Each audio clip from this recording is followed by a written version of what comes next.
Hi, so today we're getting to do a lovely Tiguan head job. We're going to be removing the cylinder head, taking off the intake, the turbo, the rest of it. This is a CCT motor. I do 100% agree, yes, one CCT motor. And yeah, so this is going to be my next couple days is working on this. So I will give you guys plenty of, I got the laptop here currently just recording the whole time I'm taking it apart, so it'll be thrown in there. So enjoy. So there's a little trick that somebody on the YouTube showed you where if you wanted to get this thing to drain, stab the back of this with a screwdriver and make sure to go all the way through.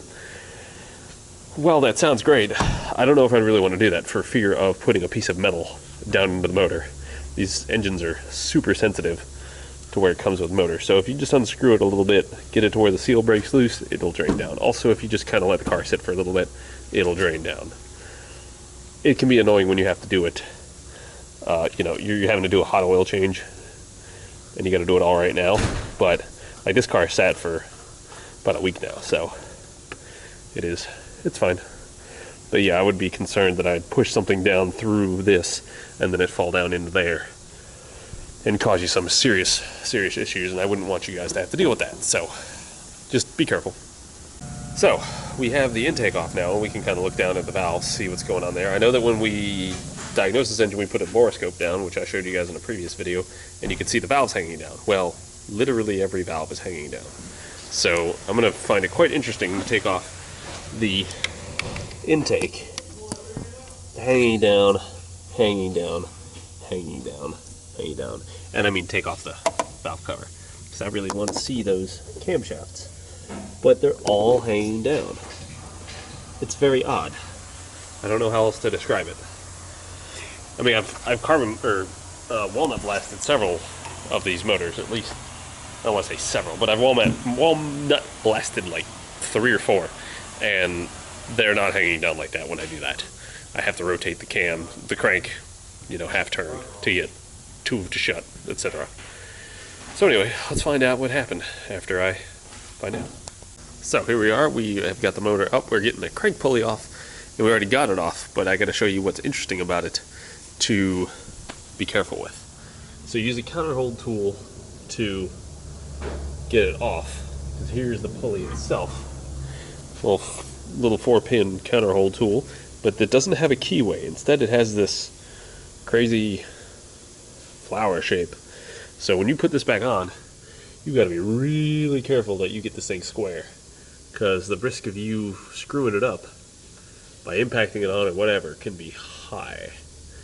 So we're almost ready to get the motor, the head pulled off. We have everything else around the sides and things disassembled. All the exhaust is disconnected, stuff like that, and now we are moving on to actually getting the timing chains off, which I'm going to have to take off the motor mount right there, and then so I can get the covers off, because the motor mount's blocking the cover. So I'm also going to have to pull out the dipstick tube, as we can see. So that's that. Thanks, and enjoy. Alright, so you got the chains off. I can tell you what happened.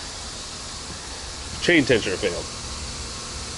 The chain tensioner, where's the little piece go? Right there. This piece lets the chain tensioner ratchet. I do a whole little explanation on this. The chain stopped.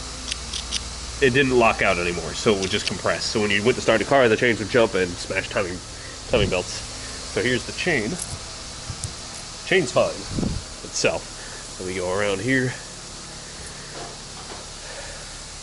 So as you can see, you have what I believe is, pretty sure there's an oil pump chain. I'm gonna have to do a little research before I make 100% sure. But oil pump chain, timing chain, and then balancer chain.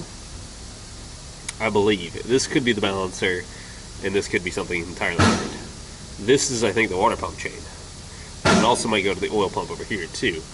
Either way, I went ahead and marked this chain just to make sure. And this one, of course, is going to have to be a thing. Anyway, so there you go. Now we're going to go ahead, take the valve cover off, pull the rest of the head bolts out, and then we'll pull off the head, and you'll get to see exactly what happened inside there. So it's going to be pretty interesting. Alright, so we got the cam cover off, also known as a valve cover, kind of.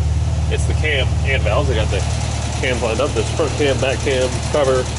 I got all the bolts stored in here, just so I have them in order for whatever reason you had to take on the high pressure pump cam thing. The high pressure pump cam thing, my boss is testing out a beetle horn and won't stop. And there he's done, I think. Thank God. So now we're gonna go ahead and remove the head bolts.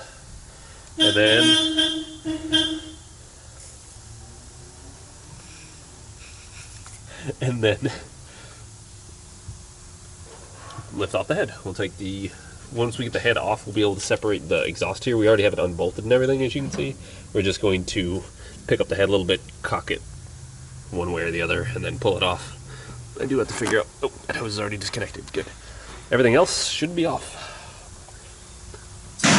Already got the chains out, etc., etc. So cool. There we go. Next stop, lifting the chain out. Head. Alright, so we got the head off. I think I showed you the valves already. As you can see here again, just in case I did not. They're pretty busted up. So we got the surface of the head resurfaced a little bit. We're gonna do a little bit more with a different bristle brush. Anyway, and we have our new head up front. And that pretty much wraps up our day. We'll be working on this tomorrow too, so if you happen to cruise by the live stream, you'll get to catch me working on it. So thank you all very much for watching, and I hope you have enjoyed this. Have a good time.